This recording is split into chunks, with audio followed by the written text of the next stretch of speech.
Nu arunca niciodată zeama de varză murată și hai să zic și de ce. Dacă nu știai, zeama de varză murată, în afară că te ajută după o noapte de șpriț, ea este pur și simplu aur pentru sănătate. Îți spun direct cum te ajută pentru a nu mai pierde timpul. Zeama de varză murată este rezultatul procesului de fermentație, care produce bacterii benefice pentru sistemul digestiv. Probioticele din această băutură îmbunătățesc digestia, reglează flora intestinală și susțin sistemul imunitar. Această băutură este o sursă excelentă de vitamina C, B12 și K. Datorită conținutului său de enzime și antioxidanți, zeama de varză murată ajută la eliminarea toxinelor din organism. Aceasta sprijină ficatul și rinichii în procesul de detoxifiere naturală. Tradițional, zeama de varză murată este recunoscută pentru capacitatea sa de a combate simptomele magmurelii. Mineralele și electroliții prezenți în această băutură ajută la hidratare și la refacerea rapidă.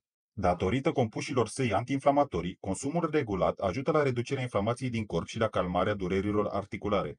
Zeama de varză murată conține potasiu și antioxidanți care ajută la reglarea tensiunii arteriale și protejează sănătatea inimii. Dacă tu și familia ta sunteți în căutarea unei vieți sănătoase, în linkul din profilul meu găsiți toate produsele și recomandările pe care le fac în fiecare clip de-al meu.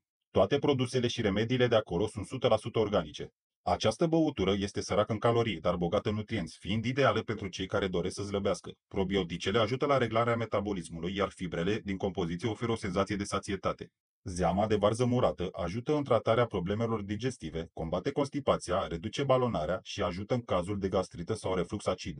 Evitați consumul excesiv de zeamă de varză murată dacă aveți hipertensiune arterială, deoarece conține multă sare. M-aș bucura mult să aflu până unde a ajuns clipul meu. Scrie-mi în comentarii orașul de unde îl vedeți, iar eu vă voi răspunde la fel.